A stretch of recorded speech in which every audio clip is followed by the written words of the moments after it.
बहुत समय पहले की बात है। हरियाली नगर नाम के गांव में दो जुड़वा भाई रहते थे। एक भाई का नाम राज और दूसरे का नाम वीर था। दोनों का चेहरा एक जैसा था, लेकिन स्वभाव एकदम विपरीत। राज सीधा साधा, ईमानदार और मेहनती था, जबकि वीर चालाक, स्वार्थी और धोखेबाज था। गांव वाले राज को बहुत पसंद करते थे और उसका सम्मान करते थे। वही वीर के झूठ और चालबाजियों से वे हमेशा परेशान रहते थे। वीर इसी बात से अपने भाई राज से नफरत करता था। वो हमेशा देखता था कि गांव वाले जब देखो तब राज की तारीफ करते थे। इसीलिए वीर हमेशा गांव वालों के सामने राज का नाम खराब करने की कोशिश में लगा रहता था। एक दिन इसी तरह वीर गांव के बाजार के पास से गुजर रहा था। तभी वो देखता है कि कुछ गांव वाले राज की ईमानदारी की तारीफ कर रहे होते हैं। देखो ना भाई, कैसा घोर कलयुग आया है। एक ही घर के दो भाई होते हुए भी दोनों में कितना जमीन आसमान का अंतर है। हाँ भाई, वो भी दोनों जुड़वा है। कहाँ राज नेक दिल और सबकी मदद करने वाला, और कहा वो ठग वीर, उसको देखकर तो मन करता है तुरंत पुलिस के हवाले करवा दूं। हाँ भाई, ठीक कहा तुमने। अगर वीर अपने भाई को देखकर नहीं सुधरा तो आज नहीं तो कल वीर पक्का जेल जाएगा। दोनों की बातें सुन वीर को बहुत गुस्सा आता है और वो इन दोनों को सबक सिखाने की सोचता है। बहुत बुरा हूं ना मैं। रुको, आज दोनों को दिखाता हूँ कि राज कितना अच्छा है और मैं कितना बुरा हूँ। वीर दोनों के सामने राज बनकर जाता है। नमस्ते चाचा, क्या हाल है? और धंधा पानी कैसा चल रहा है? किसी प्रकार की मदद की जरूरत हो तो बताना जरूर, हिचकिचाना मत। पहले तो दोनों थोड़ा आश्चर्य से वीर को देखने लगते हैं, क्योंकि दोनों को समझ नहीं आता कि यह राज है या वीर। अरे चाचा, डरिए मत, मैं हूँ राज। अरे हाँ राज बेटा, हमें तो पता है कि तुम ही हो, क्योंकि तुम्हारा नालायक भाई किसी से प्यार से बात कर ही नहीं सकता है। सही कहा श्याम भाई तुमने। वीर और इतने आदर सम्मान से बात, ऐसा तो हो ही नहीं सकता। दोनों के मुंह से खुद के लिए इतनी खरी खोटी सुन वीर को बहुत गुस्सा आता है, पर वो शांत रहकर सोचता है। कर लो जितनी बदनामी करनी है, अभी तुम दोनों को सबक सिखाता हूँ। हाँ, सही कहा चाचा आपने। हमारे पिताजी भी इस वीर से परेशान हो गए हैं, पर क्या करे, आखिर उनका बेटा है, वो भी कुछ नहीं कर पाते। चलो चाचा, उस बदतमीज की बात छोड़िए और बताइए, धंधा सही चल रहा है ना? कोई तकलीफ तो नहीं है? हाँ राज बेटा, सब मस्त चल रहा है राम जी की कृपा से। और तुम सुनाओ, कुछ खाओगे क्या? सेब खा लो, एकदम ताजा है। हाँ राज बेटा, केले खा लो, बहुत मीठे हैं। वीर अपने मन ही मन में सोचता है। अब तुम दोनों को दिखाता हूँ राज कितना अच्छा है। वैसे भूख तो लगी है। ठीक है चाचा, चलो कुछ केले और सेब खा ही लेता हूँ। इतना बोलते ही वीर दोनों के ठेलों से केले और सेब खाना शुरू कर देता है। उसको खाते देख श्याम सोचता है। अरे बाप रे बाप, राज खा तो ऐसे रहा है जैसे इसने कई सालों से कुछ नहीं खाया। अगर इसको किसी ने रोका नहीं तो ये तो पूरा ठेला ही खाली कर देगा। वीर जो खाना शुरू करता है, दोनों के ठेले पर एक भी ना तो केला छोड़ता है और ना ही सेब। अब पेट भर गया। धन्यवाद चाचा, मजा आ गया। चलो चाचा, अब चलता हूँ, अभी सीमा मौसी के यहाँ भी जाना है खिचड़ी खाने। क्या कहा राज बेटा, तुम अभी और खाओगे? हाँ चाचा, सीमा मौसी के यहाँ पहुँचते पहुँचते तो सब हजम हो जाएगा। इतना बोलकर वीर वहां से निकलकर थोड़ी दूरी पर जाकर छुप जाता है। कमल और श्याम राज के बारे में बात कर ही रहे होते हैं, तभी वहां सच में राज आ जाता है। नमस्ते चाचा, और क्या हो रहा है? लगता है आज धंधा अच्छा हुआ है। दोनों के ठेले खाली हो गए हैं। राज को देख दोनों को लगता है यह वीर है। लो, अभी एक मुसीबत खत्म हुई नहीं थी, अब ऊपर से ये आ गया। श्याम काका की बात राज को कुछ समझ नहीं आती है। क्या हुआ काका? आप किस मुसीबत की बात कर रहे हो? कुछ नहीं, तुम ये बताओ कहाँ से शरारत करके आ रहे हो? नहीं काका, आप शायद कुछ गलत समझ रहे हो। ये मैं हूँ राज, वीर नहीं। मैं तो अभी घर से आ रहा हूँ। राज की ये बात सुन दोनों श्याम और कमल चौंक जाते हैं। क्या कहा तुमने? तुम राज हो? तो वो कौन था जो अभी हमारे ठेले खाली करके गया है? राज समझ जाता है कि वीर श्याम और कमल काका के यहाँ कोई शरारत करके गया है, तभी दोनों इतने परेशान नजर आ रहे हैं। काका, ये सच में मैं हूँ राज। वो पक्का वीर होगा जो आपके यहाँ कोई शरारत करके गया है। बेटा, तुम शरारत की बात कर रहे हो? उसने हमारा पूरा ठेला ही खाली कर दिया खा खा कर। काका, पर आप लोगों को जब पता है कि वीर इतना मस्तीखोर है, तो आपने उसे यहाँ खाने क्यों दिया? बेटा, हमारी मति मारी गई थी। उसकी भोली भाली बातों से हमें लगा कि वो तुम हो, तो हमने उसे कुछ खाने को कह दिया। हाँ बेटा, हमारे कहते ही फिर क्या था। उसने जो खाना शुरू किया तब तक नहीं रुका, जब तक सब खाली नहीं हो गया। अगर ऐसी बात है तो मैं आज घर पर जाकर उसका नाम पिताजी से जरूर बोल दूंगा। आप उसकी चिंता मत कीजिए। हाँ बेटा, जरूर बताना, क्योंकि उसने आज हमारा बहुत नुकसान कर दिया है। जब राज श्याम और कमल काका से बात कर ही रहा होता है, तभी वीर दूर से दोनों को चिढ़ाने लगता है। क्या हुआ काका? और करोगे मेरी बुराई? और राज, अगर तुमने पिताजी से मेरी शिकायत की तो मैं कल फिर से इन्हें और परेशान करूंगा। रुको वीर, यहाँ आओ और दोनों जान से माफी मांगो। मैं नहीं आने वाला। और मैं माफी क्यों मांगू? मैं तो चुपचाप यहां से जा रहा था। यही दोनों मेरी बुराई कर रहे थे। फिर वहां से वीर भाग जाता है। आप लोग चिंता मत कीजिए, मैं आज इसका पिताजी को नाम बोल दूंगा और आपका जितना भी नुकसान हुआ है उसकी भरपाई करने बोल दूंगा। हाँ बेटा, नुकसान तो हुआ है, और अगर तुम्हारे पिताजी उसकी भरपाई कर देंगे तो बड़ी मेहरबानी होगी।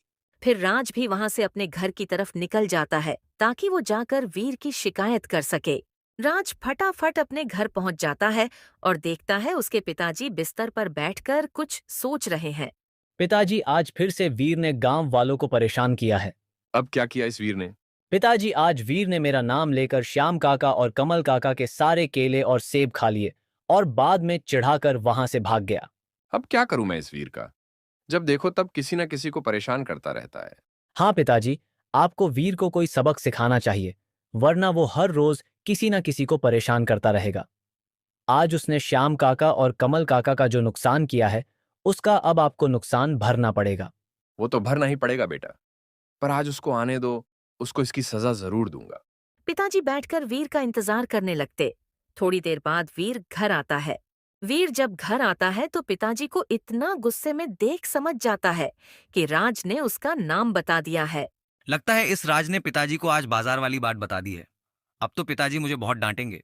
वीर को देखते ही उसके पिताजी भी बिस्तर से खड़े हो जाते हैं और उसको चिल्लाना शुरू कर देते हैं। आ गया नालायक, मिल गया तुझे घर आने का समय। भर गया तेरा मन पूरे गांव वालों को परेशान करके। क्या हुआ पिताजी? आप इतने गुस्से में क्यों हो? वाह बेटा, इतना भोला मत बन। परेशान हो चुका हूं मैं तेरी शिकायतें सुन सुनकर और लोगों को हर्जाना भर भर कर। आज तूने श्याम और कमल के साथ क्या किया? अब उसका हर्जाना कौन भरेगा? पिताजी, हर्जाना भरने की जरूरत नहीं है। उसमें मेरी कोई गलती नहीं थी। वो दोनों मेरे बारे में गलत बातें कर रहे थे तो मैंने तो उनको सबक सिखाने के लिए ये सब किया था। बेटा, एक व्यक्ति अगर गांव का बोल देता कि तू गलत है तो मैं सोचता शायद वो गलत है, पर सारे के सारे गांव वालों को तेरी वजह से परेशानी है। जिसके मुंह से सुनो सब एक ही बात बोलते हैं। दोनों जुड़वा भाई हैं, परंतु राज कितना सीधा है और वीर कितना टेढ़ा। अब तू बता, मैं तेरी अकेले की बात मानूं या सारे गांव वालों की? पिताजी को इतने गुस्से में देख वीर समझ जाता है कि आज माफी मांगने में ही भलाई है। ठीक है पिताजी, अगर आपको लग रहा है मैं गलत हूं तो मुझे माफ कर दीजिए। अब से मैं किसी को तंग नहीं करूंगा। ये बात तू मुझे कितनी बार बोल चुका है, पर कभी अपनी बात पर अटल रहा है। सीख कुछ अपने भाई से। तेरे ही उम्र का है ना वो भी। वो तो नहीं करता किसी को तंग, उसकी कोई शिकायत नहीं करता, और नहीं तो गांव वाले उसकी तारीफ में कहते हैं कि बेटा हो तो राज जैसा। राज की इतनी तारीफ सुन वीर को और गुस्सा आने लगता है। वीर अपने मन ही मन में सोचता है। हाँ, मुझे पता है वो कितना भोला है। तभी तो मुझे फंसाने उसे मजा आता है। समय आने दो, उसे मैं अच्छा मजा सिखाऊंगा। क्या सोच रहा है? अगर अब मुझे तेरी एक भी शिकायत आई तो मैं तुझे तेरे छोटे चाचा के यहाँ छोड़ आऊंगा। वहां जब तेरे चाचा तुझे खेतों पर काम करवाएंगे तो तू लोगों को परेशान करना भूल जाएगा। पिताजी की ये बात सुन वीर समझ जाता है कि इस समय पिताजी की हाँ में हाँ करने में ही फायदा है। ठीक है पिताजी, अब से मैं किसी को परेशान नहीं करूंगा। चल ठीक है, आज तो माफ करता हूं, पर मेरी ये बात याद रखना, अगर किसी की शिकायत आई तो तू जाएगा छोटे चाचा के यहाँ। हाँ पिताजी, नहीं करूंगा किसी को भी परेशान। अगर करूंगा तो आपको जो सही लगे करना। पिताजी तो मान जाते हैं और वहां से चले जाते हैं, पर वीर के मन में राज के लिए गुस्सा कम नहीं होता है। वो किसी भी तरह राज से अपना बदला लेने की सोचता है। पिताजी से डांट खिलाकर राज को बहुत मजा आया है ना। अब देखो मैं उसे कैसे मजा चखाता हूँ। पर फिलहाल कुछ दिन थोड़ा शांत होना पड़ेगा, वरना पिताजी छोटे चाचा के यहाँ भेज देंगे। इस तरह कुछ दिनों तक वीर बिना किसी को परेशान किए गांव में घूमता रहता था।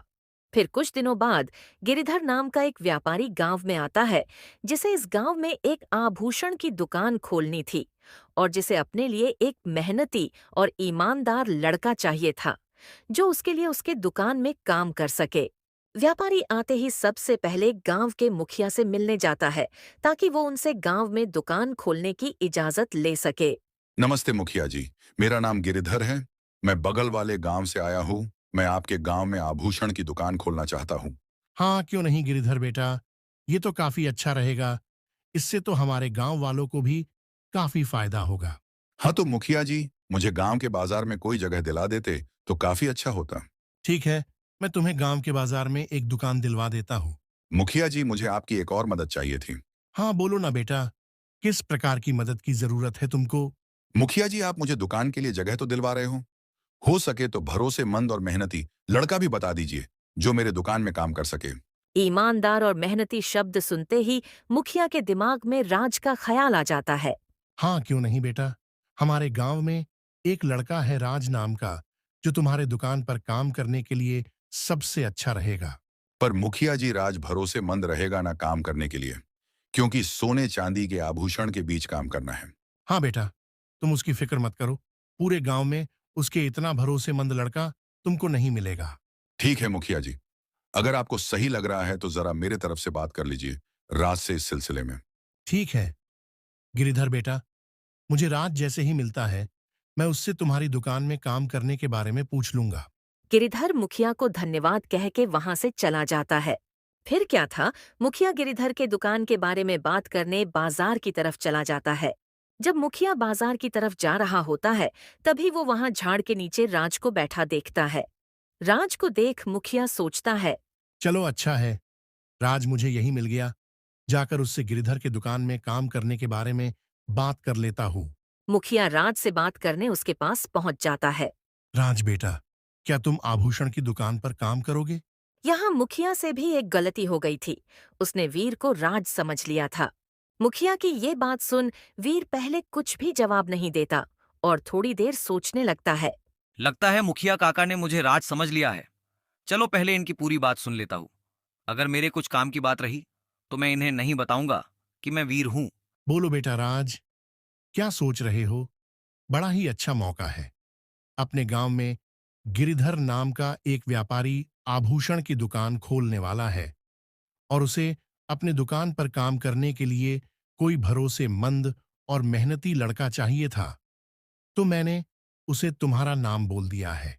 वीर जब देखता है कि मुखिया को भी राज पर कुछ ज्यादा ही भरोसा है, तो वो मुखिया से जानबूझकर वीर को दुकान पर लगाने की बात करता है।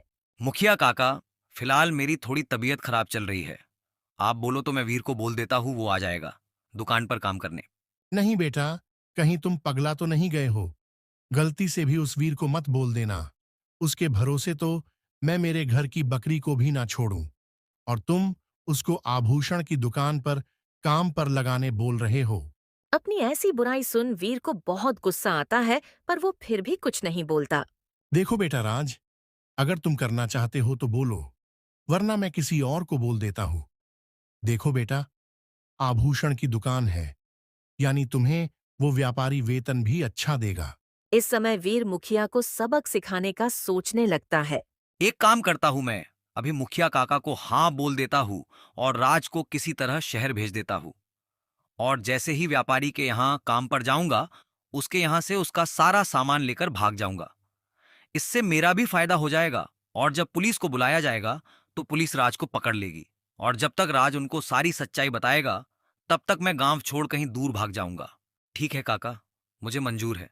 कब से जाना होगा दुकान पर? ये तो बड़ी अच्छी बात है बेटा। मैं आज उस व्यापारी को अपने गांव के बाजार में दुकान दिला देता हूँ, तो तुम एक काम करना, तुम कल से उसके यहाँ काम पर चले जाना। ठीक है काका, मैं कल से दुकान पर काम करने चला जाऊंगा। पर मेरी आपसे एक अनुरोध है कि आप मैं दुकान पर काम करने वाला हूं, वो पिताजी से मत कहना। क्यों बेटा, तुम तो काम करने जा रहे हो, इसमें क्या छुपाना? नहीं काका, हमारे पिताजी हम बच्चों के काम करने के सख्त खिलाफ है। वो कहते हैं जब तक मैं काम कर रहा हूं तब तक तुम लोगों को काम करने की कोई जरूरत नहीं है। अगर ऐसी बात है तो मैं नहीं बताऊंगा, पर तुम कल से चले जाना याद से दुकान पर। ठीक है काका, मैं चला तो जाऊंगा, पर मैं उनको कैसे पहचानूंगा? तुम बस कल बाजार में चले जाना, वहां रामू चाय वाले के बगल वाली दुकान के पास खड़े हो जाना। बाकी मैं गिरिधर को बोल दूंगा तुम आने वाले हो, वो तुम्हें पहचान लेगा। ठीक है काका, तो मैं कल मिलता हूँ गिरिधर सेठ से। फिर वहां से मुखिया बाजार की ओर निकल जाता है, पर वीर वहीं बैठकर राज को गांव से बाहर भेजने की योजना बनाने लगता है। कल अगर मुझे व्यापारी के यहाँ राज बनकर जाना है तो मुझे राज को गांव से आज रात को ही बाहर भेजना पड़ेगा। और पिताजी भी आज घर पर नहीं है, तो उनको भी इस बारे में कुछ नहीं पता चलेगा। एक काम करता हूँ, राज को बोल दूंगा कि शहर वाले चाचा ने उसे बुलाया है। वैसे भी चाचा उसको बहुत मानते हैं, तो वो बिना हाना किए उनके यहाँ जाने तैयार हो जाएगा। हाँ, यही ठीक रहेगा। चलो, अब जल्दी जल्दी घर जाकर राज को चाचा के यहाँ भेज देता हूँ। वीर फटाफट घर पहुंच जाता है और जाते ही राज को शहर वाले चाचा के यहाँ जाने के लिए मनाने लगता है। राज, चलना हम शहर वाले चाचा के यहाँ जाके आते हैं। बहुत दिन हो गए उनके यहाँ हम नहीं गए। हाँ वीर, ये तो तूने सही कहा। हमें चाचा के यहाँ जाकर बहुत दिन हो गए हैं। मेरा तो ठीक है, पर तू तो चाचा का सबसे पसंदीदा भतीजा है। तुझे तो चाचा के यहाँ जाते रहना चाहिए। हाँ, पर पिताजी भी घर पर नहीं है। उनको बिना बताए कैसे चले जाएं? अरे तू उनकी फिक्र छोड़, चाचा के यहाँ ही जा रहे हैं ना। और वैसे भी चाचा के यहाँ जाने पर थोड़ी पिताजी चिल्लाएंगे। बात तो तेरी सही है। चल वीर, एक काम करते हैं, हम दोनों आज ही चाचा से मिलने शहर के लिए निकलते हैं। हाँ चलो, फटाफट तैयार हो जाओ। मैं भी तैयार हो जाता हूँ। राज जैसे ही तैयार होने जा रहा होता है, तभी वीर उसे रोक कर कहता है। अरे राज, एक छोटी सी दिक्कत है। क्या हुआ? अब क्या दिक्कत आ गई तुझे? भाई, मुझे कल थोड़ा बाजार में काम है। एक काम करते हैं, तू अभी निकल जा, मैं कल आ जाऊंगा। अगर ऐसी बात है तो एक काम करते हैं, दोनों कल साथ में निकल जाएंगे। राज की ये बात सुन वीर सोचता है। अगर ये कल तक यहाँ रुक गया तो मेरे सारे योजना पर पानी फिर देगा। नहीं भाई, तुझे रुकने की क्या जरूरत है। तू तो जानता है कि तू चाचा का सबसे प्रिय है। तुझे वो देखकर बहुत खुश होते हैं, तो तू आज चला जा। मेरा क्या है, मैं कल काम पूरा करते ही चाचा के घर के लिए निकल जाऊंगा। किसी तरह वीर बहला फुसला कर राज को आज के दिन ही चाचा के यहाँ निकलने तैयार कर लेता है। फिर क्या था, राज अपने सामान की बैग लेकर चाचा के घर के लिए निकल जाता है। चलो, राज तो गया। अब मैं कल राज बनकर व्यापारी के यहाँ का सारा सामान लेकर गांव छोड़कर भाग जाऊंगा। और राज्य के गांव लौटते ही पुलिस राज को पकड़ लेगी। फिर अगली सुबह वीर बाजार में जाकर रामू चाय वाले के दुकान के पास खड़ा हो जाता है। थोड़ी देर बाद गिरिधर व्यापारी वहां आता है और वीर को वहां खड़ा देख सोचता है, यही राज है। बेटा, क्या तुम्हारा नाम राज है? वीर उस व्यक्ति से राज का नाम सुन समझ जाता है कि यही है वो व्यापारी जिसके आभूषण की दुकान पर काम करने मुखिया काका राज को भेज रहे हैं। हाँ, मैं हूँ राज। और आप कहीं गिरिधर सेठ तो नहीं? हाँ बेटा, मेरा नाम गिरिधर है। मेरे बारे में तुम्हें मुखिया जी ने बोला होगा। हाँ, मुखिया काका ने बोला था कि तुम रामू चाय वाले के यहाँ खड़े रहना। गिरिधर सेठ जी आएंगे और मुझे उनके साथ जाकर उनकी आभूषण की दुकान में काम करना होगा। हाँ बेटा, मैं वही हूँ। क्या तुम तैयार हो मेरे दुकान पर काम करने? हाँ सेठ जी, मैं तैयार हूँ आपके आभूषण की दुकान में काम करने। बेटा, मुझे सेठ मत बोलो, तुम मुझे गिरिधर काका बोल सकते हो। ठीक है काका, चलिए दुकान पर चलते हैं। फिर क्या था, गिरिधर और वीर दोनों गिरिधर के दुकान पर पहुंच जाते हैं। वीर जब गिरिधर के दुकान में जाता है तो वहां की चकाचौंध देखकर हैरान रह जाता है और इतने सारे जवाहरात देख उसके मन का लालच और बढ़ जाता है। देखो बेटा, तुम्हें यही काम करना है। मुझे मुखिया जी ने बताया है कि तुम गांव के सबसे भरोसेमंद लड़के हो, इसीलिए मैं तुम्हारे भरोसे में ये दुकान छोड़कर मेरे दूसरे दुकान पर चला जाऊंगा, तो जरा दुकान का ध्यान रखना। हाँ काका, आप चिंता मत कीजिए। मैं राज हूँ, इस गांव का सबसे ज्यादा ईमानदार और भरोसेमंद लड़का। तो आप बिना किसी चिंता ये दुकान मेरे भरोसे छोड़कर जा सकते हैं। ठीक है बेटा, तो मैं जा रहा हूँ मेरी दूसरी दुकान का जायजा लेने। जैसे मुझे वहां से समय मिलता है मैं यहाँ आ जाऊंगा। ठीक है काका, आप यहाँ की चिंता मत कीजिए, मैं दुकान का बरोबर ध्यान रखूंगा। गिरिधर उसकी ये बातें सुन निश्चित होकर वहां से चला जाता है। वाह, क्या नसीब चमकी है। अब मैं यहाँ का सारा सामान लेकर भाग जाता हूँ। और मेरे बदले फंसेगा कौन? वो सबका चहिता राज। बहुत भरोसा है ना गांव वालों को उस पर। देखता हूँ आज के बाद कैसे करेंगे उसकी तारीफ। वीर फटाफट दुकान का सारा सामान एक बैग में भर लेता है। चलो, अब यहाँ से निकल जाता हूँ। कहीं गिरिधर काका आ गए तो मेरे सारे प्लान पर पानी फिर जाएगा। वीर वहां से जितना जल्दी हो सके निकल जाता है। वीर फटाफट गांव छोड़ने के लिए गांव के बाहर वाले बस अड्डे पर पहुंच जाता है। वीर जब वहां खड़े होकर बस का इंतजार कर रहा होता है, तभी वहां पास से मुखिया काका जा रहे होते हैं। वीर को वहां खड़े देख वो सोचते हैं राज है और वो उससे बात करने उसके पास चले जाते हैं। अरे राज बेटा, तुम यहाँ दुकान पर नहीं गए क्या? मुखिया को देख वीर की हवा निकल जाती है। अरे अब ये कहाँ से आ गया? एक काम करता हूँ, शहर वाले चाचा के यहाँ जाने का बहाना मार देता हूँ। जब राज आएगा तो वो भी तो यही बोलने वाला है। हाँ काका, शहर वाले चाचा के यहाँ जा रहा हूँ, थोड़ी इमरजेंसी आ गई है। मैं चाचा के घर से होकर आता हूँ, फिर दुकान पर चला जाऊंगा। ठीक है बेटा, जैसा तुमको सही लगे, पर अपना ध्यान रखना। मुखिया वहां से अपने गांव की ओर चला जाता है और वीर वहां बस का इंतजार करने लगता है। मुखिया टहलते टहलते जब बाजार की ओर जा रहा होता है, तभी वो गिरिधर व्यापारी से मिल राज की बात बताने की सोचता है। चलो, अब जब बाजार में आ गया हूं, तो गिरिधर से मिलकर बोल देता हूं, राज 2-3 दिन बाद दुकान पर आएगा। मुखिया जब गिरिधर की दुकान की ओर जा रहा होता है, तभी पीछे से उसे गिरिधर आवाज लगाता है। मुखिया जी रुकिए, जरा सुनिए तो। गिरिधर की आवाज सुन मुखिया रुक जाता है। अरे गिरिधर बेटा, मैं तुम्हारे पास ही जा रहा था। और मुखिया जी, मैं बस आपसे ही मिलने जाने वाला था। अच्छा हुआ आप मुझे यही मिल गए। हाँ बोलो ना बेटा, कुछ काम था क्या मुझसे? नहीं मुखिया जी, कुछ काम नहीं था, बस आपका धन्यवाद करना था। आपने मुझे इतनी जल्दी दुकान के लिए जगह भी दिलवा दी और वहां काम करने के लिए एक भरोसेमंद लड़का भी ढूंढ कर दे दिया। भरोसेमंद लड़के की बात सुनते ही मुखिया को राज की याद आ गई। अरे अच्छा हुआ बेटा, तुमने याद दिला दिया। वो राज 2-3 दिन बाद तुम्हारे दुकान पर काम करने आ जाएगा, तब तक तुम जरा संभाल लेना। उसके चाचा के यहाँ कोई इमरजेंसी आ गई है, तो वो वहीं गया है। मुखिया की ये बात सुनकर गिरिधर के पैरों के नीचे की जमीन खिसक जाती है। क्या कहा मुखिया जी आपने? पर राज तो सुबह से मेरी दुकान पर काम कर रहा था, फिर वो चाचा के यहाँ कब चला गया? ऐसे कैसे बेटा? मुझे वो अभी बस अड्डे पर मिला था और उसने मुझे बोला कि वो चाचा के यहाँ जा रहा है। मुखिया जी, मुझे तो दाल में कुछ काला लग रहा है। चलिए एक बार दुकान जाकर दुकान की खबर ले लेते हैं। हाँ बेटा, तुम्हारी बातें सुनकर तो मुझे भी कुछ गड़बड़ लग रही है। चलो चलते हैं। फिर क्या था, मुखिया और गिरिधर दोनों फटाफट से उसकी दुकान पर जाने के लिए निकल जाते हैं। पर जब दोनों उसकी दुकान पर पहुंचते हैं, तो दुकान की हालत देख चौंक जाते हैं। दुकान के सारे आभूषण वहां नहीं थे और राज भी वहां नहीं था।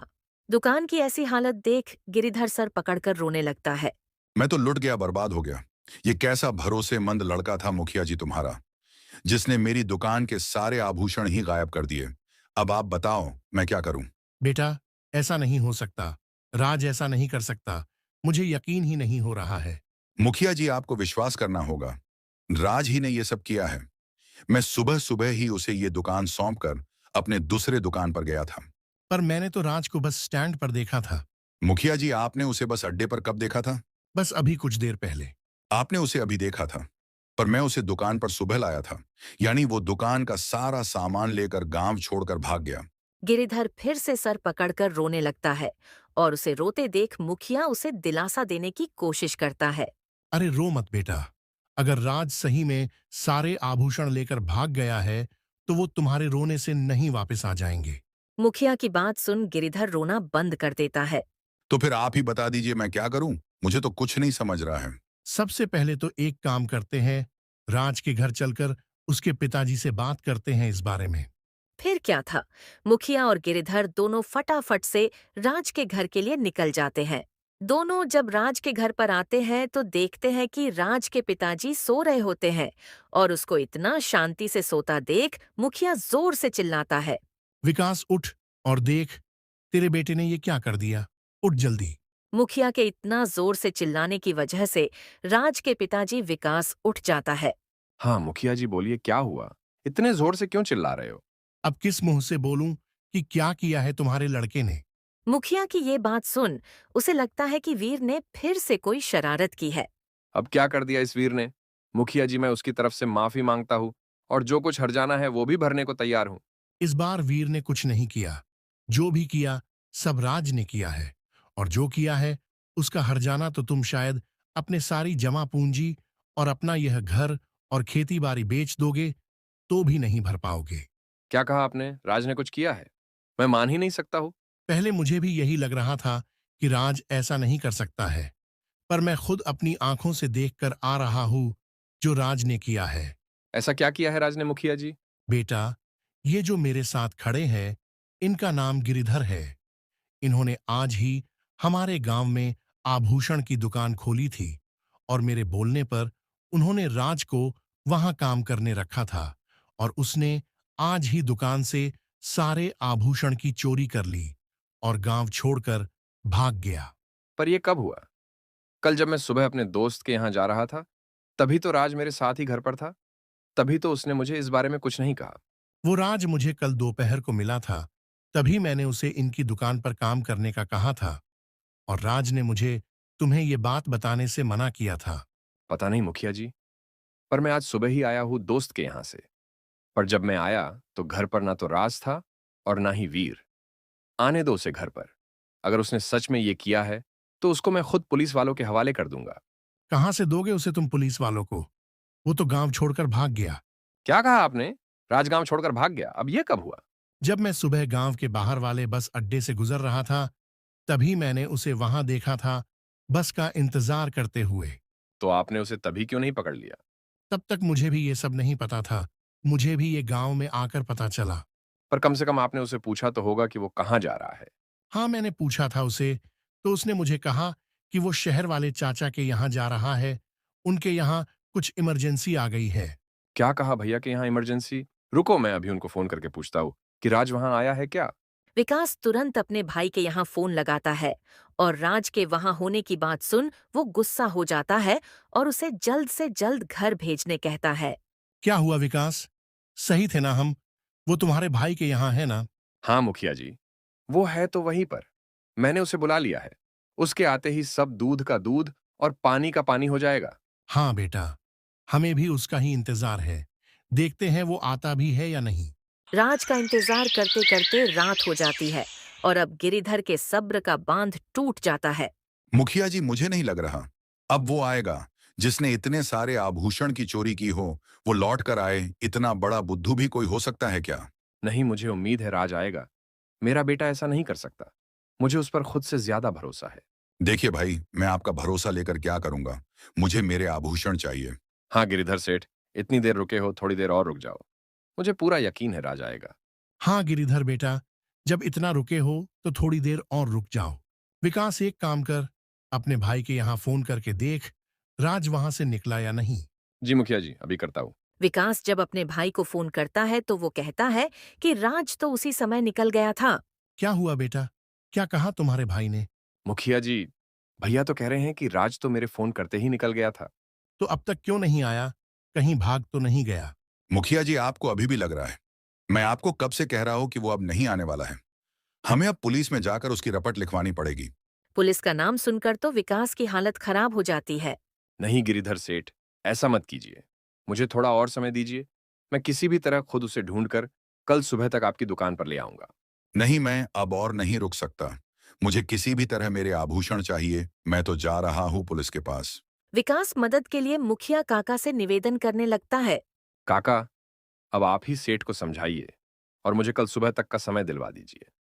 मैं कहीं से भी ढूंढकर राज को इनके सामने ले आऊंगा। हाँ गिरिधर बेटा, तुमने अब तक इंतजार कर लिया है, तो बस कल सुबह तक का इंतजार कर लो। अगर कल सुबह तक राज नहीं आया तो मैं खुद तुम्हारे साथ पुलिस के पास चलूंगा। गिरिधर मुखिया की बात मान जाता है। ठीक है मुखिया जी, मैं आपकी बातों का लिहाज कर रहा हूं और कल सुबह तक का इंतजार करता हूं। अगर कल सुबह राज नहीं आया तो मैं पुलिस के पास चला जाऊंगा। गिरिधर वहां से गुस्से में चला जाता है। बेटा, गिरिधर को बोल तो दिया है, पर तुम कहाँ से ढूंढ कर लाओगे राज को? पता नहीं मुखिया जी, पर मैं क्या करता। मुझे अभी के लिए जो सही लगा वो किया। बेटा, वीर का तो समझ आता है, पर राज ने ऐसा क्यों किया होगा? मुखिया के मुंह से वीर का नाम सुनकर विकास को वीर की याद आती है। मैं तो भूल ही गया था। कल से राज के साथ साथ वीर भी गायब है। मुझे दाल में कुछ काला लग रहा है। किसी तरह राज घर आ जाए बस। बेटा, मैं भी अब घर जा रहा हूं।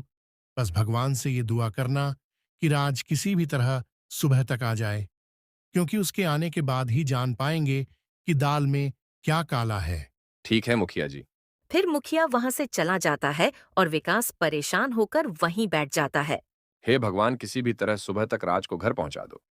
मुझे उसके ऊपर लगे इन झूठे आरोपों को दूर करना ही पड़ेगा। यहाँ विकास अपने बच्चों के लिए परेशान था और वहाँ वीर गांव से दूर इतने सारे आभूषण को पाकर बहुत खुश था। फिर अगली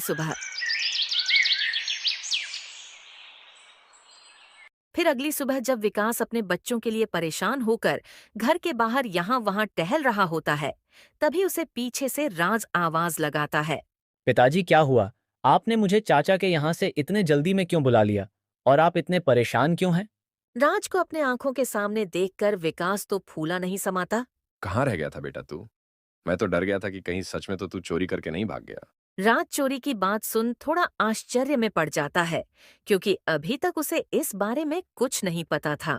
चोरी? मैं क्यों चोरी करूंगा पिताजी? मैं तो चाचा के यहाँ गया था घूमने। बेटा, तुम्हारे ऊपर बहुत बड़ी चोरी का आरोप लगा है कि तुमने गिरिधर सेठ की दुकान के सारे आभूषण चुरा लिए और गांव छोड़कर भाग गए। नहीं पिताजी, ये सारी झूठी बातें हैं। मैंने कोई चोरी नहीं की है। हाँ बेटा, मुझे खुद से ज्यादा तुम्हारे ऊपर भरोसा है। पर कल वो सेठ और मुखिया जी आए थे। उन्होंने बोला कि कल तुम सुबह उनके दुकान पर काम करने गए और फिर सारी दुकान साफ करके वहां से गांव छोड़कर भाग गए। मुखिया काका ने तो तुम्हें कल गांव के बाहर वाले बस स्टॉप पर देखा भी था। क्या कहा पिताजी कल? नहीं, ऐसा नहीं हो सकता है। मैं कल ये सब कैसे कर सकता हूँ? मैं तो कल गांव में था ही नहीं। मैं तो परसों रात को ही चाचा के यहाँ चला गया था। क्या कहा बेटा, तू कल गांव में नहीं था? अब विकास को सारी बातें समझ में आ जाती है कि ये काम राज का नहीं, वीर का है। बेटा एक बात बताओ मुझे, तुम अचानक चाचा के यहाँ क्यों चले गए? क्या तुम्हें उन्होंने बुलाया था? नहीं पिताजी, परसों रात को अचानक वीर ने मुझे कहा कि बहुत दिन हो गए हम चाचा के यहाँ नहीं गए और आप भी अपने दोस्त के यहाँ गए थे, तो हम दोनों ने सोचा कि चाचा के यहाँ जाकर आते हैं। यानी तुम दोनों चाचा के यहाँ गए थे? नहीं पिताजी, हम दोनों नहीं, सिर्फ मैं। हम जब जाने ही वाले थे तभी अचानक वीर को कोई काम याद आ गया तो वो रुक गया, पर उसने मुझे बोला कि वो कल अपना काम निपटा कर आ जाएगा। तो क्या वो आया था वहां? नहीं पिताजी, जब तक मैं वहां था तब तक तो वो वहां नहीं पहुंचा था। तो इससे तुम कुछ समझे बेटा कि वीर कहाँ गया है? पिताजी से ये सारी बातें सुनकर राज को भी सारी सच्चाई समझ आ गई थी। हाँ पिताजी, मैं सब समझ गया हूँ कि वीर ने मुझे परसों इतने घाय में चाचा के यहाँ क्यों भेजा और वो खुद यहाँ क्यों रुक गया। हाँ बेटा, ये तो मैं भी समझ गया हूँ। पर वो इतनी गिरी हुई हरकत कर सकता है, मैंने ये कभी नहीं सोचा था। और ऊपर से फंसाया भी किसी खुद के सगे भाई को। पिताजी, पर अब हम क्या करेंगे, क्योंकि सेठ जी और मुखिया जी को तो यही लग रहा होगा कि ये सब मैंने किया है। हाँ बेटा, इसी बात की तो चिंता है। रुको, थोड़ी देर सोचने दो। विकास फिर से घर के बाहर टहलना शुरू कर देता है। टहलते टहलते अचानक विकास रुकता है और राज से बोलता है।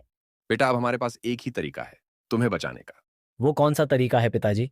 बेटा, तुम्हें निर्दोष साबित करने के लिए अब हमें वीर को सबके सामने लाना होगा। क्योंकि अगर वो पकड़ा गया तो हम सेठ जी को और मुखिया काका को बता सकेंगे कि ये पूरी चोरी की प्लानिंग वीर की है। इस चोरी में तुम्हारा कोई हाथ नहीं है। पर पिताजी, मुझे बचाने के लिए आपको वीर को पुलिस के हवाले करना होगा।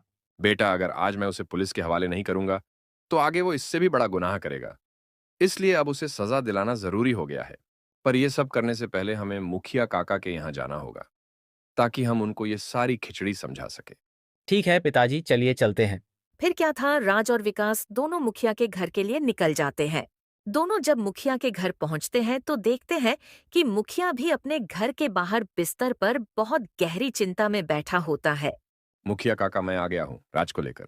राज को देखकर मुखिया खड़ा हो जाता है। राज बेटा, तुमने ऐसा क्यों किया? मुझे पूरे गांव के बच्चों में से सबसे ज्यादा भरोसा सिर्फ तुम पर था। फिर तुमने ऐसा क्यों किया? मुखिया जी, मैं आपसे एक अनुरोध करता हूँ कि आप एक बार राज की पूरी बात सुन लीजिए।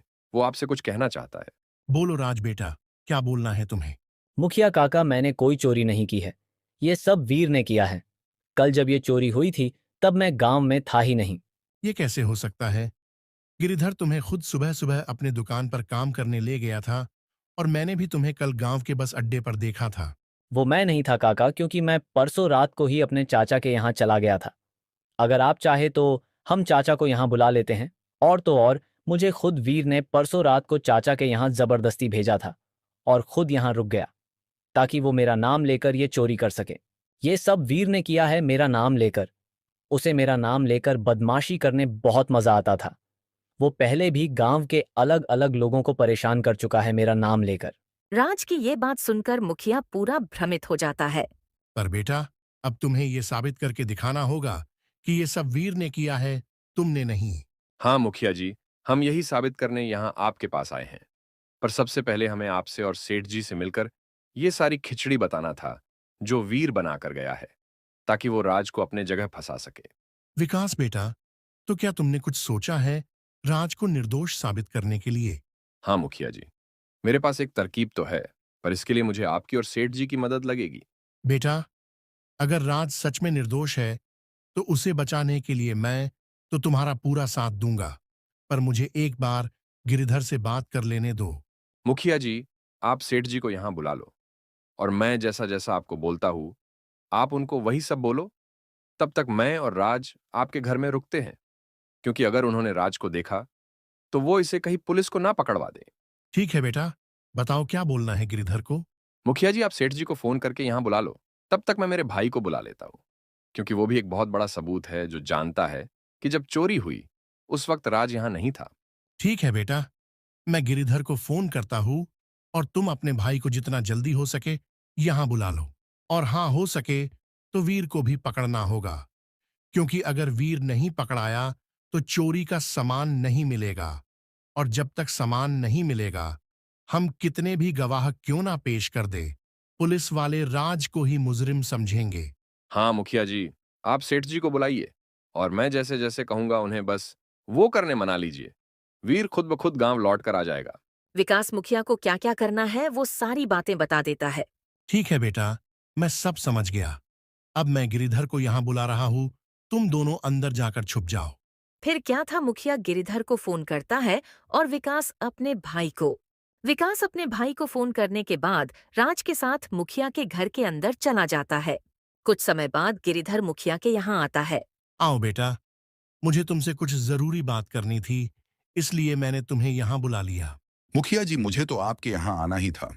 याद है ना, आपने कल रात को कहा था कि अगर राज सुबह तक नहीं आया तो आप खुद मेरे साथ पुलिस थाने चलोगे, राज की कंप्लेंट लिखवाने। हाँ बेटा, मुझे याद है, और मैंने तुम्हें इसी सिलसिले में यहाँ बुलाया है। बेटा, कल हमारे साथ एक छल हो गया है। छल? कैसा छल मुखिया जी? राज मेरी पूरी दुकान साफ कर गया, उससे बड़ा भी कोई दूसरा छल हुआ है क्या? हाँ बेटा, क्योंकि कल जिसे हम राज समझ रहे थे, वो उसका जुड़वा भाई वीर था, जो पूरा हूबहू राज की तरह दिखता है। क्या कहा मुखिया जी, वीर? अब ये वीर कहाँ से आ गया? आपने तो राज को मेरे यहाँ काम करने भेजा था ना, तो ये वीर कहाँ से आ गया? मुखिया गिरिधर को पूरी कहानी सुनाता है कि किस तरह वीर ने राज बनकर उसे और गिरिधर को धोखा दिया है, और किस तरह वो राज्य का नाम लेकर उसकी दुकान में चोरी करके भाग गया। गिरिधर मुखिया की ये सारी कहानी सुनकर खुश नहीं था। मुझे ये सब कुछ नहीं पता मुखिया जी। मुझे तो मेरे आभूषण वापस चाहिए बस। फिर उसके लिए पुलिस वीर को पकड़े चाहे राज को, क्योंकि मुझे तो नहीं पता कि राज कौन है और वीर कौन है। क्या पता ये सारी बातें झूठी हों, बस मेरा ध्यान भटकाने के लिए। नहीं बेटा, ये सच है। अगर तुम्हें मेरी बातें झूठ लगती हो तो तुम गांव में जाकर किसी से भी पूछ सकते हो और पक्का कर सकते हो। नहीं मुखिया जी, मुझे कुछ कच्चा पक्का नहीं करना। आप दोनों में से किसी को भी पकड़ कर लाओ और मेरा सामान मुझे वापस दिलाओ। हाँ बेटा, तुम्हें तुम्हारा सामान वापस दिलाने ही मैंने यहाँ बुलाया है, पर उसके लिए तुम्हें मेरी एक मदद करनी होगी। देखिए मुखिया जी, अगर मेरे मदद करने से मेरा सारा सामान मुझे वापस मिल सकता है, तो मैं आपकी हर तरह की मदद करने तैयार हूं। ठीक है, तो मेरे पास एक तरकीब तो है, पर उसके लिए तुम्हें मुझे तुम्हारे दुकान में से जो आभूषण चोरी हुए, उनकी कीमत क्या थी वो बतानी होगी। मुखिया जी, कम से कम 20 लाख तक तो होगी। तो मैं गांव में घोषणा कर देता हूँ कि कल तुम्हारे यहाँ से वीर ने दुकान के सारे आभूषण चोरी कर लिए हैं, और जो भी वीर को पकड़ कर लाएगा, तुम उसे पूरे 12 लाख इनाम के तौर पर दोगे। क्या कहा मुखिया जी, 12 लाख? कहीं आप मेरे साथ कोई मजाक तो नहीं कर रहे हो ना? नहीं बेटा, मैं कोई मजाक नहीं कर रहा हूँ। तुम्हें बस कहना है, क्योंकि मैं जानता हूँ मैं क्या कह रहा हूँ। बस जब मैं तुम्हें इस इनाम की घोषणा करने कहूंगा, उस वक्त तुम्हें भी यही बोलना है कि तुम्हारे यहाँ वीर ने चोरी की थी। ठीक है मुखिया जी, आप जैसे बोलोगे मैं वैसे करूंगा, पर मैं इनाम बिनाम किसी को नहीं दूंगा। हाँ बेटा, टेंशन मत लो, तुम्हें इनाम देने की जरूरत ही नहीं पड़ेगी। फिर ठीक है मुखिया जी। फिर अभी मुझे क्या करना होगा? तुम फिलहाल जाकर बाजार वाले चौराहे के पास बैठो, मैं गांव वालों को लेकर वहां पहुंचता हूँ। फिर क्या था, गिरिधर वहां से गांव के चौराहे पर जाने के लिए निकल जाता है। गिरिधर के जाने के बाद विकास और राज भी मुखिया के घर के बाहर आ जाते हैं। क्या हुआ मुखिया जी, सेठ जी माने या नहीं? हाँ बेटा, गिरिधर मान तो गया है इनाम वाली बात पर वो कह रहा है वो कोई इनाम नहीं देगा। नहीं मुखिया जी, उसकी नौबत ही नहीं आएगी, क्योंकि मैंने जो सोचा है उसके हिसाब से सब हुआ तो वीर खुद ब खुद गांव चला आएगा और उसे हम ही पकड़ लेंगे। और अगर उसे हमने पकड़ लिया तो सेठ को किसी को भी इनाम देने की जरूरत ही नहीं पड़ेगी। पर एक बात है, जब तक वीर पकड़ा नहीं जाता मुखिया जी, क्या आप राज को अपने घर पर रख सकते हो? क्योंकि जिस तरह आप और सेठ नहीं समझ पाए कि वीर कौन है और राज कौन, उसी तरह अगर गलती से भी किसी ने राज को देख लिया तो इनाम के चक्कर में वे लोग उसे ही ना पकड़वा दें। ठीक है बेटा, मैं राज को अपने घर पर रखने तैयार हूं, पर तुम आगे बताओ क्या करना होगा। राज बेटा, सबसे पहले तो तुम मुखिया जी के घर में चले जाओ और कितना भी कुछ क्यों ना हो जाए बाहर मत आना। सब सही होते ही मैं तुम्हें खुद लेने आ जाऊंगा। ठीक है पिताजी, पर आप अपना ध्यान रखना। विकास के कहते ही राज मुखिया काका के घर में जाकर छुप जाता है। बेटा राज तो चला गया, अब बताओ क्या करना है। मुखिया जी, अगर वीर ने ये चोरी की है तो उसमें इतनी हिम्मत तो नहीं है कि वो अकेले कर सके।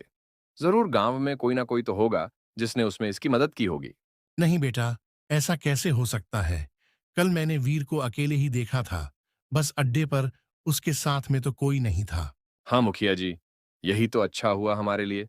यानी उसकी मदद करने वाला अभी भी गांव में है जो हमें वीर तक पहुंचा सकता है। बेटा क्या तुम्हें उसका अंदाजा है कि वो कौन हो सकता है। हाँ मुखिया जी, मुझे अंदाजा ही नहीं, मुझे पक्का पता है। वो उसका सबसे प्रिय मित्र कल्लू होगा, क्योंकि वीर की जैसी हरकतें थीं, उससे कोई दोस्ती कर ही नहीं सकता था। उसका केवल एक मित्र है कल्लू, और पक्का उसने ही उसकी इस चोरी में मदद की है। हाँ बेटा, ऐसा हो सकता है, क्योंकि कल्लू की हरकतें भी बिल्कुल वीर वाली ही हैं। उसको भी बिना किसी को परेशान किए पानी का घूंट गले के नीचे नहीं उतरता। तो अब क्या हमें कल्लू को पकड़ना है। नहीं मुखिया जी, आपको बस उसे अपनी बातों से डराकर अपने साथ में करना होगा। बाकी का काम वो खुद कर देगा। पर उसे मैं अपने तरफ कैसे करूंगा, क्योंकि अगर उसने सच में वीर की मदद की है तो वो तो उसे सतर्क कर देगा, तो फिर वीर तो गांव में आएगा ही नहीं। नहीं मुखिया जी, आप शायद अब तक समझे नहीं। रुको, मैं आपको पूरी प्लानिंग बताता हूँ।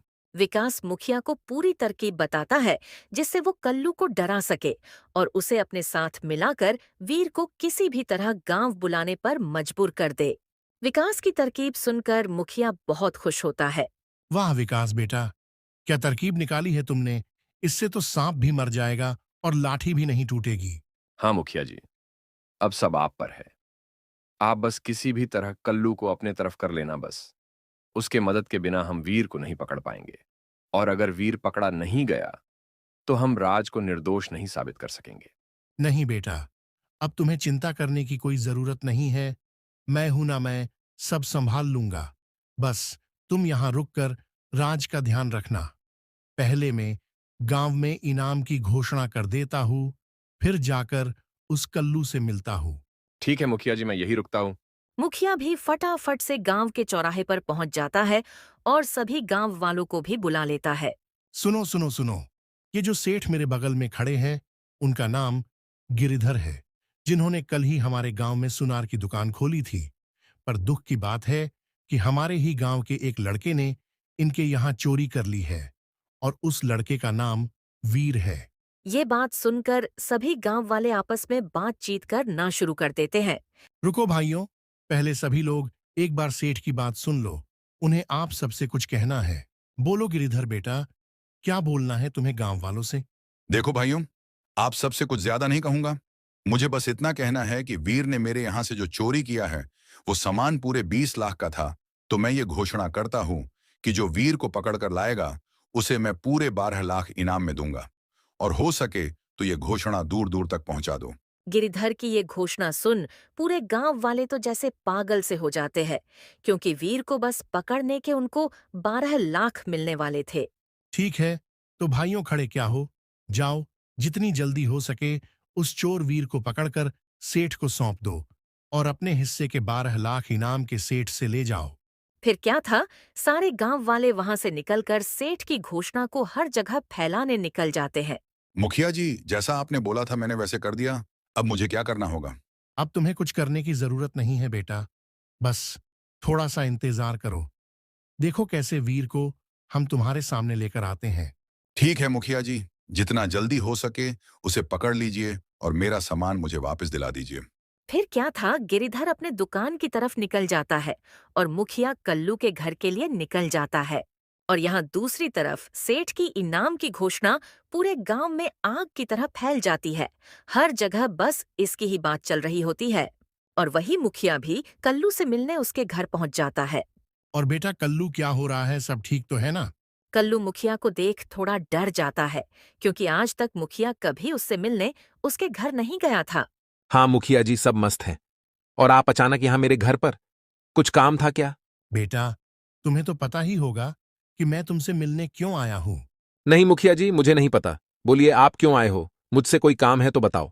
हाँ बेटा, एक काम तो है जो सिर्फ और सिर्फ तुम कर सकते हो। मुखिया की ऐसी बातें सुनकर कल्लू को कुछ समझ नहीं आता है कि मुखिया उससे किस बारे में बात कर रहा है। बोलिए मुखिया जी, मैं क्या कर सकता हूँ आपके लिए? बेटा, तुमने गिरिधर सेठ की इनाम की घोषणा तो सुन ही ली होगी अब तक। हाँ मुखिया जी, पूरे गांव में बस यही बात चल रही है। हाँ, तो क्या तुम्हें नहीं चाहिए वो 12 लाख रुपए? मुझे कैसे मिलेंगे मुखिया जी वो? मैं कहाँ से पकड़ कर लाऊंगा वीर को? देखो बेटा, इतने भोले भी मत बनो, मुझे सब पता है वीर और तुम्हारे बारे में। मैं कुछ समझा नहीं मुखिया जी। आप क्या जानते हो मेरे और वीर के बारे में? बेटा, मैं अभी तुमसे एक बात कहने जा रहा हूं, बस हो सके तो ये बात तुम्हारे और मेरे बीच रहनी चाहिए। हाँ बोलिए मुखिया जी। बेटा, वीर ने जो किया है उसमें मैं भी शामिल हूं। ये सारा आइडिया मेरा ही था, क्योंकि मैं जानता था कि उसके अलावा हमारे गांव में इतनी हिम्मत किसी में नहीं है। मुखिया की यह बात से तो कल्लू असमंजस में पड़ जाता है। बेटा डरो मत, मुझे सब पता है कि उस चोरी में तुमने भी उसका साथ दिया है, पर मेरे बिना ये चोरी हो ही नहीं सकती थी, क्योंकि मैंने ही उस सेठ को अपने गांव में दुकान दिलाई और वीर को राज बनकर उसके दुकान पर काम करने भेजा था। क्या बात कर रहे हो मुखिया जी? ये बात तो मुझे पता ही नहीं थी। बस क्या था, कल्लू की ये बात सुनकर मुखिया को समझ जाता है कि विकास सही था। कल्लू भी उस चोरी में शामिल था, पर वो उसे कुछ नहीं कहता है। हाँ बेटा, पर मैंने ही उसे कहा था कि किसी को मत बताना कि मैं भी उसमें शामिल हूं, पर अब उसने मेरे साथ एक धोखा कर दिया है। वो कैसे मुखिया जी? बेटा, मैंने जब सेठ से कहा था कि तुम्हारे दुकान पर कितने का सामान होगा, तो उस वक्त सेठ ने कहा था कि सामान पूरा 10 लाख तक होगा, पर अब मुझे पता चला कि सामान पूरे 20 लाख का है। बोलना मत किसी को, पर उस वक्त वीर ने मुझे 4 लाख देने की बात की थी और 6 लाख उसने अपने पास रखने का तय किया था, पर अब तो मेरे साथ गलत होगा। मुखिया की ये बात सुनकर कल्लू भी बहुत गुस्सा हो जाता है। क्या कहा मुखिया जी? उसने आपको 4 लाख देने की बात की थी, पर उसने मुझे तो कहा था कि सामान पूरा 5 लाख का है और वो मुझे उसकी मदद करने के लिए 2 लाख देगा, क्योंकि वो चोरी करने वाला था और मैं बस उसकी गांव में रहकर मदद करने वाला था, तो मुझे 2 लाख वाली बात मंजूर थी। यानी वो तो हम दोनों को चुना लगा रहा है। तो अब क्या करें मुखिया जी? बेटा, तुम्हें ज्यादा कुछ नहीं करना है, तुम बस उसे किसी भी तरह यहां बुला लो। हम उसे पकड़कर सेठ को दे देंगे और इनाम के 12 लाख आपस में बांट लेंगे। इससे तुम्हें भी 4 लाख का फायदा होगा और मुझे भी 2 लाख का, क्योंकि अगर हम उस धोखेबाज को नहीं पकड़ेंगे तो वो हम दोनों को चुना लगाकर भाग जाएगा और हमें कुछ नहीं मिलेगा। मुखिया की बात सुनकर कल्लू उसकी जाल में फंस जाता है और उसका साथ देने मान जाता है। ठीक है मुखिया जी, पर मैं उसे क्या कहकर यहां बुलाऊं? क्योंकि वो इतना जल्दी आने मानेगा थोड़ी। बेटा, उसके लिए भी मेरे पास एक तरकीब है। तुम उसे बोल देना कि पुलिस ने राज को चोरी के इल्जाम में पकड़ लिया है और इस खबर को सुनते ही तुम्हारे पिताजी कोमा में चले गए हैं। ये सब सुनकर उसे लगेगा कि उसका रास्ता पूरा साफ हो गया है और उसे अब कोई नहीं पकड़ेगा। ये अच्छी तरकीब है, क्योंकि अगर राज भी नहीं होगा और उसके पिताजी भी नहीं होंगे तो ये सुनकर तो वीर वापस आ ही जाएगा। फिर क्या था, कल्लू फटाफट से वीर को फोन करके जैसे जैसे मुखिया ने कहा था वैसे वैसे झूठी कहानी सुना देता है और उसे सुनकर वीर भी मान जाता है। क्या हुआ बेटा, वीर ने क्या कहा? मुखिया जी, आपकी तरकीब काम कर गई, वीर मान गया है, कल सुबह वो आ जाएगा।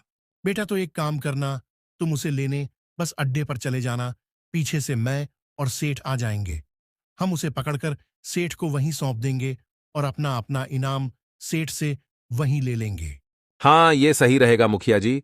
तो सुबह जब मैं उसे बस अड्डे से लेने जाऊंगा तो आपको खबर करता जाऊंगा। आप याद से सेठ को लेकर आ जाना। हाँ, और याद रहे कि सेठ को इनाम के पैसे साथ लेकर आने बोलना। मैं वो पैसे लेकर वहां के वहां से कहीं और चला जाऊंगा। ठीक है बेटा, तुम उसकी चिंता मत करो। मुखिया कल्लू के यहाँ से निकलकर सीधा सेठ से मिलने जाता है और सारी बात बता देता है। बेटा, कल मेरे फोन करते ही तुम अपने साथ पुलिस लेकर सीधा बस अड्डे पर आ जाना। तुम्हें तुम्हारा मुजरिम मिल जाएगा। ठीक है मुखिया जी, मैं कल समय से पुलिस वाले को साथ लेकर आ जाऊंगा। फिर मुखिया वहां से निकलकर अपने घर जाता है। बेटा विकास, तुम्हारी बात सही निकली। कल्लू भी वीर के साथ इस चोरी में शामिल हैं, और तो और तुम्हारे तरकीब से वो हमारे जाल में फंस भी गया, और उसने वीर को यहाँ कल सुबह बुला भी लिया है। ये तो बहुत अच्छी बात है मुखिया जी। तो कल पहले कल्लू को वीर से मिलने दो। पीछे से मैं, आप, सेठ जी और पुलिस, हम सब मिलकर उन दोनों को चौंका देंगे।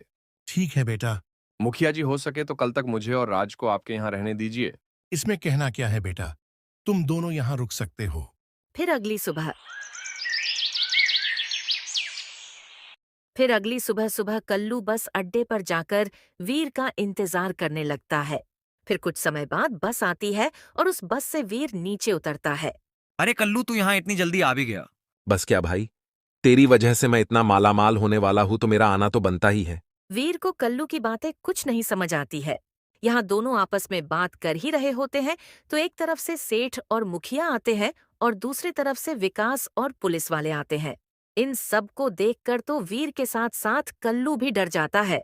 ये लो गिरिधर बेटा, तुम्हारे गुनहगार दोनों को पकड़ लो। और हाँ, अब तो तुम्हारा सामान भी इस वीर से मिल जाएगा, और तुमको किसी को इनाम देने की भी जरूरत नहीं है। मुखिया की बात सुनकर वीर और कल्लू दोनों समझ जाते हैं कि मुखिया ने दोनों को चुना लगा दिया है। इंस्पेक्टर साहब, इस वीर को जितनी जल्दी हो सके यहाँ से लेकर चले जाइए।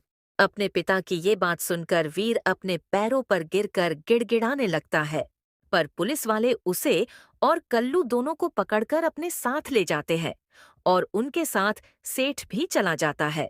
धन्यवाद मुखिया जी। अगर आप मेरा साथ नहीं देते तो मैं अपने निर्दोष बेटे को कभी बचा नहीं पाता। बेटा, इसमें धन्यवाद करने की जरूरत नहीं है, क्योंकि बिना तुम्हारे तरकीब हम इन दोनों को पकड़ ही नहीं पाते। तो इस तरह विकास की सूझबूझ और मुखिया की मदद से वीर पकड़ा जाता है और राज निर्दोष साबित होता है। तो दोस्तों, इस तरह की और शानदार कहानियां देखने के लिए जल्द से जल्द हमारे इस चैनल को सब्सक्राइब कर ले।